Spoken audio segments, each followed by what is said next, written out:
Ahorita voy a dar la palabra a Ángeles Mariscal, que nos va a hablar mucho más ampliamente del contexto de la libertad de expresión a nivel nacional y local. Buenas noches, fue un honor estar con ustedes, gracias por haber venido. Voy a hacer breve, solo quisiera puntualizar lo que ha estado dando vueltas en nuestro sentir durante los últimos días en México.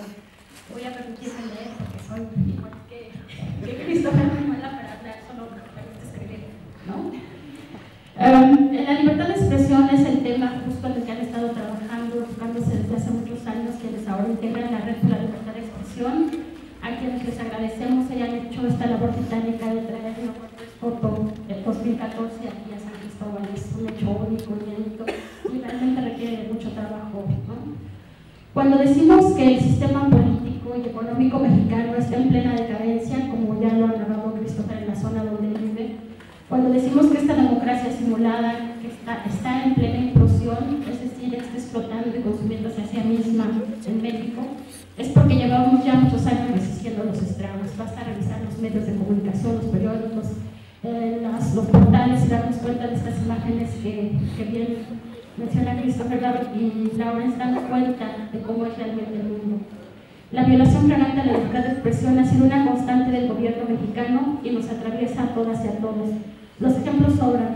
La violación flagrante a la libertad de expresión se refleja en la vida cotidiana de comunidades y grupos organizados cuando son reprimidos. Nos atraviesa a todos porque nos atraviesa también a ellos cuando se les impide denunciar, cuando se les impide manifestarse.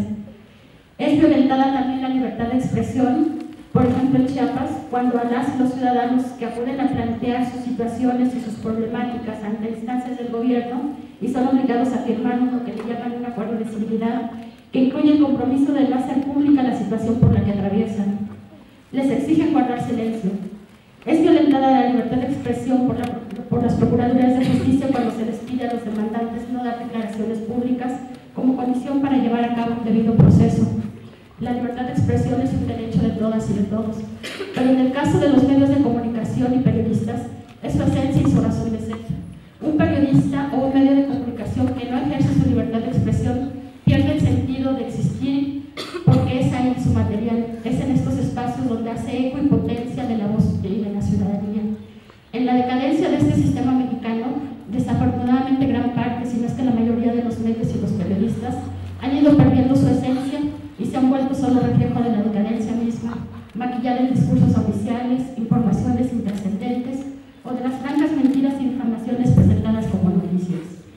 En este contexto decadente y ante la innegable realidad de que son necesarios los medios de comunicación como un elemento para la articulación y la potencialización de los movimientos sociales que viven en resistencia diaria, han surgido los medios de comunicación comunitarios, alternativos y otras formas de comunicación, pero también están quienes han dado la batalla dentro de los medios tradicionales o de paga, como algunos gustan llamarle, construyendo espacios, aún en estos medios de comunicación, aún con esta cerrazón, aún con esta lucha diaria, han dado los espacios, han luchado por los espacios y han construido islas de libertad.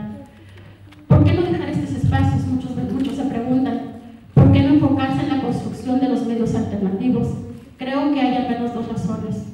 Una es que, querámoslo o no, el nivel de audiencia de esos espacios es muchas veces superior al que pudieran tener los otros medios, o al que pudiéramos tener en otros medios, y por tanto es mayor su potencial para articular movimientos, para denunciar corrupción, para contar lo que sucede en nuestro país y en el mundo, para buscar generar cambios. Y otra razón por la cual se deben de buscar y pelear esos espacios es porque dejarlos sueltos, es renunciar a muchos derechos que los mexicanos nos hemos ido ganando a pulso. Uno de estos derechos, como dijo Denis Dresser hace unos días, es un derecho que muchos mexicanos ni siquiera sabemos que tenemos. Es el derecho a saber, el derecho a estar informados de una manera justa y equilibrada.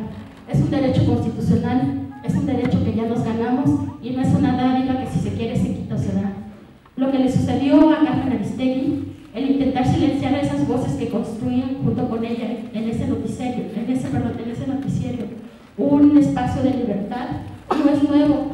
Esto ha sucedido antes a muchos colegas que quizá son menos fuertes y menos mediáticos, pero que han tenido que salir así como ha salido ahora ella.